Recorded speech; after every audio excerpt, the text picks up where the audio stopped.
Sir अभी फिलहाल हाल ही में एक मुद्दा फिर गर्मा गया, इससे पहले भी आया था।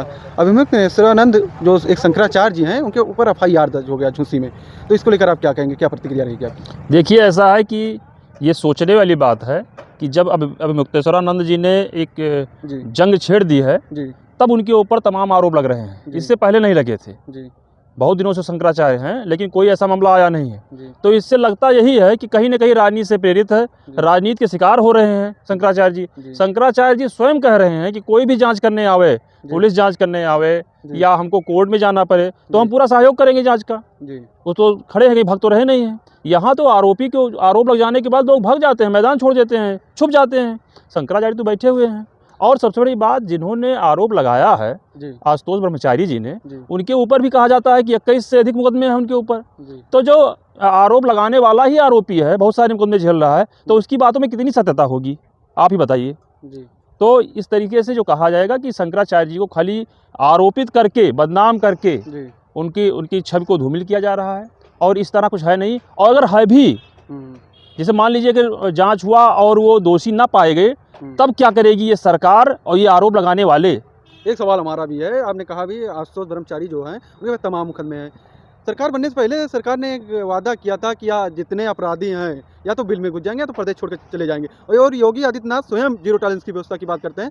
तो कैसे लोग यहाँ हैं उत्तर प्रदेश में? देखिए, सरकार का कहना और कर पाना दोनों संभव नहीं है कि 100% कर पाएं। जी ये निश्चित रूप से गलत नहीं है कि सरकार ने काम किया है, जी जी अपराधियों को, गुंडों को ख़त्म किया है, लेकिन शंकराचार्य जी कोई अपराधी तो है नहीं, ना गुंडे हैं, ना बदमाश हैं। आशुतोष ब्रह्मचारी की बात कर रहे हैं हम। आशुतोष ब्रह्मचारी का हो सकता है कि जिससे मुझको जो जानकारी है कि 21 से अधिक मुकदमे हैं, जी तो 21 मुकदमा उनके मानक के हिसाब से पूरा नहीं होगा। जी भाई, जो हमारे मुख्यमंत्री हैं उनके मानक के हिसाब से 21 मुकदमा कोई बड़ी बात नहीं होगी, हम्म, इसलिए शायद छोड़ रखे होंगे। अगर उनको लगेगा कि नहीं ये गुंडों की श्रेणी में आ रहे हैं, तो उनके लिए भी कुछ सोचेंगी सरकार। लेकिन जहां बात है यहाँ पे शंकराचार्य जी पर यौन शोषण का आरोप लगाया जा रहा है, जी। ये तो बहुत गलत है। और अगर ये बाइज्जत बरी होते हैं तो इनके सम्मान पे जो ठेस पहुंचेगा, जी जी इस बीच इस दौरान जो मानसिक रूप से परेशान होंगे, जी। उसकी भरपाई कौन करेगा? प्रश्न सबसे बड़ा ये है। जी ये प्रश्न नहीं है कि वो आरोपी हैं और उनके खिलाफ जांच हो रही है, वो गलत हैं। जी तो क्या जो एफआईआर दर्ज हुआ है, क्या आरोपी की तरफ से शपथ पत्र दिया गया है कि अगर ये जांच में दोषी नहीं पाए गए तो सारी कार्रवाई मुझ पे होगी? जी ये सबसे बड़ा प्रश्न तो यही है। जी। तो सर ये बताइए, जिस तरह से यह मामला सुर्खियों में आया, इसके पहले भी जो प्रयागराज माघ मेला चल रहा था, उस मेले में भी सुर्खियों में बने रहे शंकराचार्य जी। उनको पालकी से स्नान करने का मामला था, पालकी से ना ले जाना और स्नान न कराना, ये तमाम सवाल उठ रहे थे उस समय। लेकिन वहीं पर एक सवाल ये बना सबसे बड़ा कि उनके एक शिष्य की जो शिखा होती है उसे उखाड़ने को लेकर मामला। और दूसरी बात ये, डिप्टी सीएम उत्तर प्रदेश के ब्रजेश पाठक ने एक बात कहा, उन्होंने कहा कि जिन्होंने शिखा उखाड़ी या शिखा पकड़ा वो बहुत गलत किया, उसे पाप लगेगा। इस पर आप क्या कहेंगे? देखिए, डिप्टी सीएम जी ने, हमने भी सुना है कि अभी कुछ बटुकों को बुला करके सम्मानित किया, उनको भोजन कराया, उनको जो है विदाई की गई, सब कुछ किया गया। लेकिन एक चीज़ कहा जाता है हमारे यहाँ गांव की भाषा में कि बूंद के चूकब और घड़ा ढड़काइब बराबर नहीं होत। अगर समय पे आप चूक जाइए और बाद में बहुत बड़ा आयोजन करके दिखाइए, तो वो बराबर नहीं होगा।